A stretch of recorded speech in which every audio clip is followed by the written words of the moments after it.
Hi, I'm Professor Green, and we'll be talking about Chapter 17, Business and its Suppliers, all about supply chain. Let's review the case study. This is talking about IKEA and the quality of its cotton. As you have read, IKEA has gotten very, very efficient when it comes to sustainable cotton. They have a very strong sustainability policy and a very, very high percentage of sustainable cotton in all of their products. What I thought was interesting about this case is that they are very good at tracing the origin of all of their cotton, and that that cotton is the second most important raw material that they use after wood. So it's really important to them to make sure that they are sourcing their cotton from a good place. It's used nearly, they also use nearly 1% of the total global supply of cotton. So if you can think of all the other people that produce cotton things, all the other cotton t-shirts, all the rugs, etc., that use cotton, actually IKEA uses 1%. So that is a lot of cotton for their organization. So they have a lot of stake in the game when it comes to making sure that they source responsibly. They also source from developing countries, Turkey, India, China, and Pakistan. And as you see in the article, that there's a whole supply chain that it's grown on a farm, then it goes to a ginning mill, spinning mill, then it's woven into fabric, it's dyed, and then finally it's cut, stitched, and made into products. So there's like a 5 or 6 step process when it comes to cotton. The thing that they have to be concerned about is that cotton uses a lot of water. So they want to make sure that they are being smart when it comes to their use of water. They also want to use less fertilizer because this affects workers' health.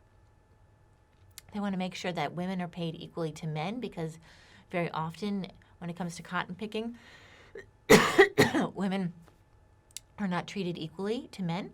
And we also see child labor coming up a lot when it comes to cotton picking. And the chapter, or the case ended by talking about the Better Cotton Initiative, the BCI, and this sets standards for the industry. This is where they train farmers in more sustainable practices, and they work on making sure that they source from places that they don't want to be working with anymore. So Uzbekistan, for example, they no longer source from there because Uzbekistan is a former Soviet Union country, and they still do a lot of child labor for their products. So let's get into business and suppliers. Why is it so important to talk about supply chain in this course? We're going to talk about our key learning objectives. Let me grab some water. The first one is understanding what suppliers are, the nature of suppliers' interests and power, and the scope of the global supply chain. Then we'll talk about examining the social, ethic, and environmental issues that arise in global supply chains and how they can affect a company's reputation and bottom line, right? So it's, as you see in this course, we're talking both about reputation and bottom line. We'll be describing the contemporary trends in the private regulation of supply chain practices and analyzing the reasons for the emergence of company and industry-wide codes of conduct. When you talk about this chapter, we think a lot about what's happening in Asia, right? Because so much of our manufacturing is done abroad. We want to understand the various methods businesses and nonprofit organizations use to audit global supply chains for compliance with codes of conduct and other standards. So especially Nike, right? They spend millions of dollars on auditing and making sure that their supply chain is working sustainably. And the last one is analyzing the reasons for and benefits of engaging collaboratively with suppliers to build capability and create shared value, and the conditions on which such initiatives are likely to succeed. So this chapter finishes up by talking about how organizations can work in partnership with their suppliers to make the whole system work a lot more efficiently. So let's hop into the first slide. Suppliers. Who is a supplier?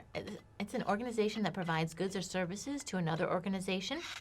They're also known as vendors and contractors, and they're an important part of they're important market stakeholders and business.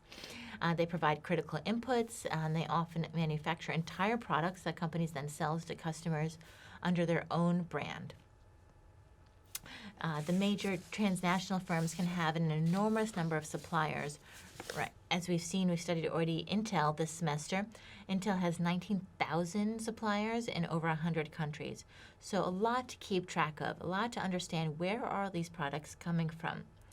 And suppliers can be anywhere from small, just individual farmers, to very large electronic suppliers. We'll talk about Foxconn in this case, in this chapter, and they are huge because they supply so many products to Apple. That was on page 376 of your textbook, in case you're following along. Now let's talk about the level of suppliers. So there are different levels of suppliers. These are lead firms. So lead firms often categorize their suppliers according to a tier or level. So tier 1 or tier 2, or tier 3 or tier 4 potentially. Let's talk about tier 1 suppliers. These are also called contractors. They're hired to manufacture products and provide them directly to the company that will be selling the product. And they may They may in turn work with tier 2 suppliers. Tier 2 suppliers, sometimes they're called subcontractors, they may in turn work with even more distant suppliers, as I mentioned, tier 3 or tier 4. The example that they gave in the case where you can get into trouble with these multi-tiers of contractors is Mattel. So Mattel thought that they were doing okay by working with one particular supplier, but that supplier was working with a second level of supplier, and that second level supplier put some lead paint onto some toys that ended up in the mouths of children, right? And so eventually Mattel spent $110 million to recall these toys that came out with this lead paint from this tier 2 supplier. So a really good example of how it's important for organizations to really understand where the products are coming from all levels of the supply chain. What is a supply chain? These are the multiple steps involved in the movement of a product or service from the most distant supplier to the customer. And because of the complexity of these systems, firms sometimes refer to their supply webs or networks, because it's not necessarily a straight chain, rather than use the term supply chain, which implies a simple linear relationship, but these products might go in and out and around from supplier to contractor. And an interesting note that in 2016, the textbook says that China made 26% of the world's manufacturing, and that's in 2016, and now it's 5 years later, so that's continuing to increase. So we do so much of our manufacturing. They took over the manufacturing that we do here in the U.S. in 2011, said the textbook. And half of all the manufacturing takes place in Asia. So if it's not in China, then it takes place in Indonesia, Thailand, etc. Let's talk about suppliers again. Most suppliers share an interest in obtaining orders that will enable them to make money, right, to use their product capacity efficiently, and to build long-term stable relationships with their business customers, right? So they're here to help society as well. Many suppliers have both economic and informational power, so they have control over a lot of workers, and that they also know a lot about the process when it comes to making products, and they know a lot about competition. I had a friend, he created earplugs, and he went to China many, many times to gain knowledge from those suppliers to understand how earplugs were being made all across China and then distributed all across the world. So a lot of his information and the development of his particular earplug was done working with his suppliers in China. A supplier that is a sole source for a key component or natural resource naturally has a lot of leverage than one that is not. So again, Foxconn is the key supplier for Apple products. And as the book talks about, that very often Apple relies on them solely because they are the only supplier that can create the products for Apple in that type of quality and in that type of time frame that Apple needs it. So it's almost like a monopoly in many ways, working with Foxconn. The last bullet point here is that suppliers can control critical worker skills, technical know-how, and relevant manufacturing infrastructure, and have more leverage than others, right? So they can compete against each other. There's a really interesting diagram that they showed in the textbook here. It's a supply chain map for a cotton T-shirt. And so there's a economist, Pietra Rivoli, and so she bought a T-shirt in Florida at a Walgreens, and then she found out exactly where that T-shirt had been over time. And as you can see, that she saw that this T-shirt, the cotton was picked in one particular area, and then it was shipped. The cotton was shipped to a different area, spun into yarn, made into that T-shirt, and then eventually came back to the United States, and where she was actually able to, that T-shirt was able to be printed and then bought, right? And so even though that cotton was picked here in the United States, it went by truck and then by boat to Asia to be manufactured, and then by boat back to the United States, through the Panama Canal, up through Florida to be sold. So really interesting how just one little particular T-shirt takes so much time and energy to be made. And so we're going to talk a lot about global emissions and how buying locally is so valuable. Let's talk about the social, ethical, and environmental issues when it comes to supply chain. So environmental being the last one of those. There are three key issues in global supply chains: social, ethical, and environmental. A lot of your papers spoke about that this semester. We're going to talk about the social issues here for one slide. Global social issues, it talks about about wages, working conditions, and health and safety of employees in supplier factories. Low wages is one of the main reasons that brands contract with suppliers in developing countries, right? Because it's the standard and cost of living abroad is much cheaper than it is here in the United States, so that's why we do produce abroad. They reduce overall costs and enable brands to price their products more competitively. And low wages are not necessarily unethical, right? But low wages where the worker can't create a sustainable source of income for his or her family, that is unethical. So if a company's customers believe that its products are made in sweatshops, its reputation can be harmed. So reputation, again, shows up here again and again. And what are sweatshops? Sweatshops is a derogatory term referring to factories where workers toil long hours at low wages and under unsafe conditions. And young women are a key target of these sweatshops because for young women, this sweatshop could be a first point of entry into the wage economy and an alternative to domestic or farm labor. So actually working in a sweatshop could be a step up for a lot of young women. But we want to make sure that these women and often children are protected. Let's go ahead and hop into the next slide to talk more about this.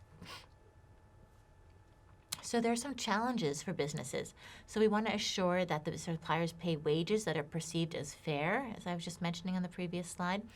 We want to permit workers and their families to achieve a decent standard of living. Minimum wages established by law may not still be sufficient. Right here in Los Angeles, if you made minimum wage, you really can't survive here in Los Angeles on minimum wage. Terms and conditions of work varies across cultures and economies. Finding the right balance can be a challenge. For example, should excessive overtime be permitted if workers really want this? So if you have a worker who they truly do want to work overtime because they want to make more money and they feel that physically they can do it, should you allow that? And how much should you allow in overtime before the person gets truly exhausted and it's not ethical to allow them to work so many hours? Another thing that we want to watch out for is we spoke about child labor and worker health and safety in supplier factories. Before we hop into ethical issues and human trafficking, a lot of this came up in how, and a lot of your papers spoke about that incident in Bangladesh where a building crashed and 1,100 people died because the working conditions in this building were totally unsafe. So people have really stepped up and made sure that we upgrade the working conditions in a lot of these developing countries. So we also want to talk about human trafficking. This is also called modern-day slavery. This is the illegal recruitment and movement of people against their will, usually to exploit them for economic gain. Here the example is that over 25 million victims of trafficking in the world, about 5 million are women and girls forced into prostitution. So that's a whole other topic. But, right, that when we move people against their will, then this is not an ethical situation, and we really want to, the U.S. has really moved forward to helping to stop this idea. The second major bullet point here is that companies that set up operations in countries with anti-democratic and repressive regimes can be caught up in violations of human rights. We've already spoken about this a lot this semester, right? In Intel, we want to make sure that they're conflict-free minerals, etc. Also Myanmar, making sure that the amber is also coming from a conflict-free area. The last bullet point on this slide, some governments require foreign firms to partner with state-owned companies in order to do business there, adding another level of risk. So if the state-owned farm company is part of a militia government, then we're not operating in an ethical way, most likely.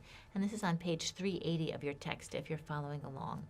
You'll see that Uzbekistan, as I mentioned in the last chapter, or in chapter 6, is also an area where many companies have stepped out of working with that country because it used to be part of the Soviet Union, and still the government is really oppressing the people, and there are a lot of violations when it comes to ethics. Let's move into the next slide. We'll talk specifically about child labor. This is work that deprives children of their childhood. That's why it's wrong. Their potential and their dignity, and that it is harmful to physical and mental development. So having a child work in a factory is not a good thing as opposed to letting him play and get an education. In 2017, 152 million children continued to work, most of them in agriculture, and more than half in hazardous jobs, right? So it is still a big, big problem.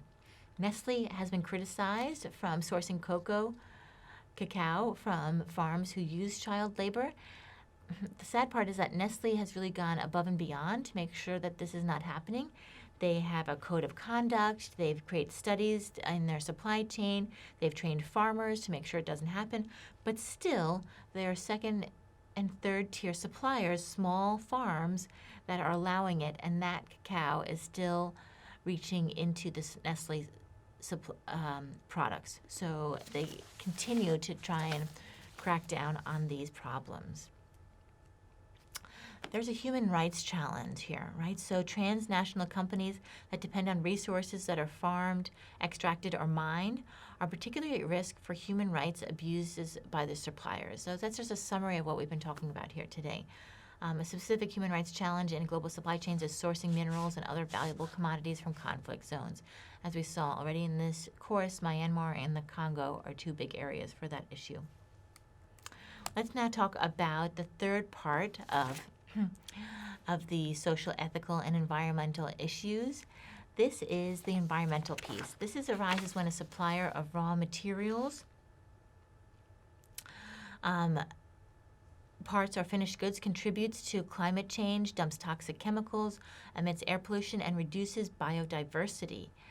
This can then threaten the reputation of companies at the top of the supply chain. An example is palm oil. So many of our products, especially candies, contain a lot of palm oil, and that this palm oil destroys natural habitats in Indonesia and Malaysia.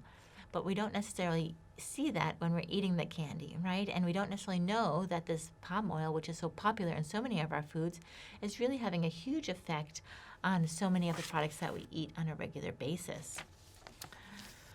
So some companies have responded to environmental concerns by local sourcing, so seeking to source from nearby suppliers where it's practical, and also improving efficiency in their supply chains. An example that they give in the book is where Patagonia, they decided to move the port that they use here in the United States from Long Beach here in Southern California to Oakland, because the products that they receive in those ports eventually go up to Reno, Nevada. And by moving the port to Oakland, they've reduced their emissions by 31% because now those trucks that take the product from Oakland to Reno are going a much smaller distance. And so Patagonia really goes, again, above and beyond, as many of your papers said, to help the environment when it comes to their particular products. And local sourcing is so important because those ships that take the products from Asia to the U.S., they emit about 2% of the greenhouse gases globally. So the greenhouse gas emissions. So if we can reduce the amount of ships that we use, then we can really help the greenhouse issue that we have in the world. Let's now finish up this chapter. We have just a couple more slides of end of part 1, and then we'll hop into part 2. This is a big chapter. Let's talk about supply chain risk. This is a failure to manage social, ethical, and environmental risk in supply chains. It can be very costly, managers have learned. There's an impact on stock prices of disruption in companies' supply chains. So their operating income, the return on sales, and the return on assets were all adversely impacted, and firms did not recover quickly. So the example that they give in the book, which I thought was a good one, from 2014, there was a strike in China of 43,000 workers, and this affected Nike, Adidas, and ASICS. And so when so many people strike and the supply chain starts to shut down, then we have a lack of product coming into the United States and around the world. We see this now, especially because of COVID and a handful of different issues that are contributing to our supply chain being a lot slower. And so they're expecting that for Christmas presents coming this year, there will be a lag and that we should order ahead, and that potentially certain products won't even be available at all. My husband just said yesterday that he went to Costco and there's no toilet paper, and a lot of the shelves are empty because we're having a huge supply chain issue in this country today. Let's talk about supply chain transparency. What is this? This happens in a company's supply chain when it's fully disclosed to their stakeholders, as if seen through a clear glass window. This is where some firms have realized that openly revealing supply chain information can enhance brand loyalty among the consumers concerned about social, ethical, and environmental responsibility. Also, technology is increasingly making this possible at the point of purchase. And lastly, consumers can see how and where a product was made in startling detail. So with blockchain, actually, is one of the technologies, not only is it in cryptocurrency, but blockchain allows us to see where products come from. There's a Swiss company called Switcher that uses blockchain to track this information. And so you can, every time you get a product from Switcher, it has an identification number where you can log on and go to their website and see exactly where your particular shirt, where it came from. Really interesting information and a great use of technology. Let's talk about the private regulation of business and supplier relationship. As the manufacturing supply chain has become increasingly globalized, its regulation has become more fragmented and ineffective. As we've seen already in this course, that the bigger the organization, the less control it actually has upon its supply chain, because there are so many details to look after and so many suppliers.